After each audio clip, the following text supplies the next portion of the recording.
Selamat pagi saudara-saudari, saya mau mengajak kita untuk membahas satu pertanyaan yang cukup legendaris ya. Pertanyaan ini adalah, apakah Yesus dan Isa itu sama atau beda? Nah, ada banyak jawaban dari banyak apologet, dan kali ini saya berusaha untuk mengajak kita untuk melihatnya dari perspektif filsafat dan logika. Ya, jadi dari perspektif filsafat dan logika, perbedaan antara Yesus dalam iman Katolik dan Isa dalam Islam itu dapat dianalisis melalui beberapa kategori mendasar secara ontologi, metafisika, epistemologi, dan logika konsistensi internal.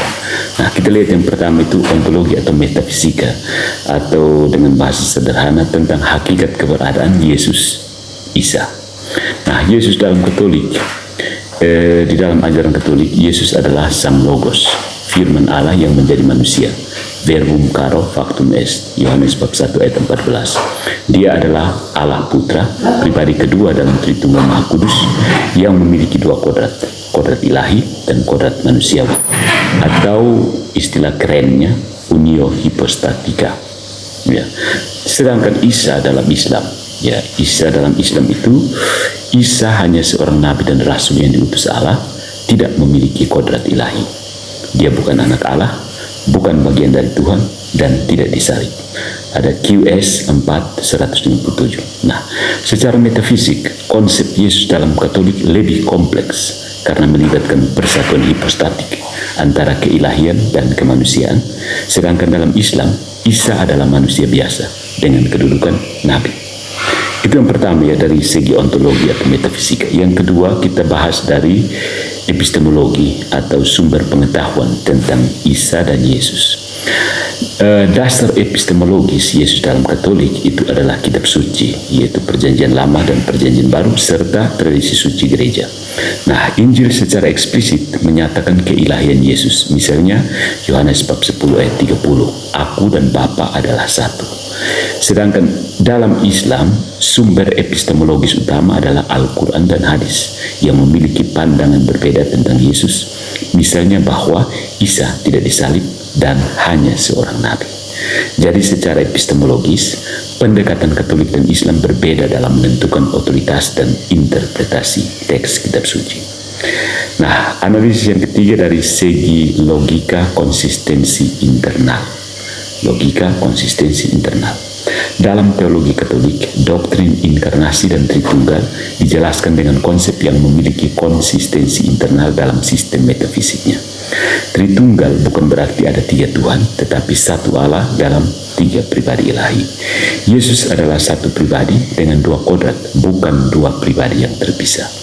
Sedangkan konsep Isa dalam Islam berusaha menjaga keesaan Allah secara ketat, tauhid, tetapi menghadapi masalah historis karena menyangkal penyaliban yang diakui oleh hampir semua sejarawan sebagai fakta sejarah. Nah, dari perspektif logika, konsistensi internal lebih mudah ditemukan dalam teologi Katolik, sedangkan Islam harus menjelaskan mengapa sumber sejarah non-Kristen pun mengakui penyaliban Yesus, sementara Al-Quran menolaknya. Nah, sebagai kesimpulan, dalam filsafat dan logika, perbedaan Yesus dalam Katolik dan Isa dalam Islam terletak pada yang pertama, hakikat metafisik. Yesus adalah Allah yang menjadi manusia, Isa hanya seorang nabi.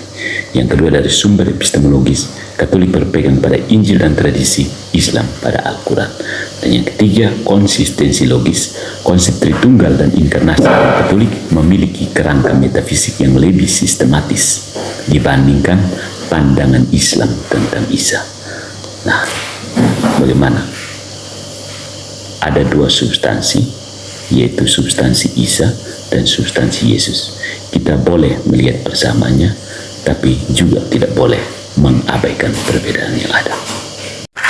Nah, saudara, bagi Anda yang tertarik lebih jauh dengan akrobat pemikiran ini, mari kita elaborasi lebih lanjut dari perspektif metaphysics of relation, atau perbedaan antara Yesus dalam Katolik dan Isa dalam Islam itu menjadi sangat jelas ketika kita menganalisis bagaimana relasi mereka terhadap Allah dan terhadap manusia.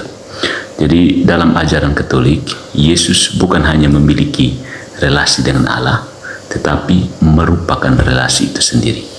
Sebagai putra dalam Tritunggal, keberadaannya bersumber dari relasi filiasi, suatu hubungan ontologis yang bersifat subsisten. Artinya bukan sekedar hubungan fungsional, tetapi esensial dalam keberadaan Allah sendiri. Atau dengan kata lain, Yesus bukan hanya seorang yang diutus oleh Allah, melainkan berasal dari Allah dalam keberadaannya yang paling dalam. Sebaliknya dalam Islam, Isa hanya memiliki relasi eksternal dengan Allah, yakni sebagai seorang makhluk ciptaan. Dalam teologi Islam yang berlandaskan tauhid absolut, tidak ada konsep relasi internal dalam Allah, karena Allah dianggap sepenuhnya transenden dan tidak memiliki relasi dalam dirinya. Nah, karena itu, Isa hanya dipahami sebagai seorang nabi yang menerima wahyu tanpa ada dimensi ontologis yang menyatukan dirinya dengan Allah. Dari segi relasi dengan manusia, tadi itu relasi dengan Allah, sekarang relasi dengan manusia. Yesus dalam Katolik memiliki fungsi mediatif, ya, fungsi keperantaraan, karena dia memiliki dua kodrat, yakni kodrat ilahi dan kodrat manusiawi. Dia dapat menjadi jembatan ontologis antara Allah dan manusia. Melalui inkarnasi, Yesus memungkinkan manusia untuk berpartisipasi dalam kehidupan ilahi, sebagaimana dinyatakan dalam 2 Petrus bab 1 ayat 4, bahwa manusia dipanggil untuk menjadi partakers of divine nature, pengambil bagian dalam kodrat ilahi. Nah, di sisi lain, Isa dalam Islam tidak memiliki fungsi ini. Relasinya dengan manusia bersifat hanya sebagai penyampai hukum, sebagaimana nabi-nabi lainnya yang diutus untuk menyampaikan wahyu Allah kepada umat manusia. Dalam Islam, manusia tidak dipanggil untuk berpartisipasi dalam kehidupan ilahi, tetapi hanya untuk menaati perintah Allah. Correct me if I'm wrong. Dengan demikian, perbedaan mendasar antara Yesus dan Isa bisa dirangkum seperti ini. Yang pertama, dalam relasi dengan Allah, Yesus adalah bagian dari relasi internal Allah sendiri, putra dalam Tritunggal. Sedangkan Isa hanya memiliki relasi eksternal sebagai makhluk ciptaan. Poin yang kedua, dalam relasi dengan manusia, Yesus berfungsi sebagai mediator ontologis yang memungkinkan manusia berpartisipasi dalam kehidupan ilahi, sedangkan Isa hanya sebagai nabi yang menyampaikan hukum tanpa memberikan jalan partisipatif menuju Allah. Jadi secara metafisik, hal ini menunjukkan bahwa Yesus dan Isa bukanlah entitas yang sama karena struktur relasi ontologisnya sangat-sangat berbeda. That's it.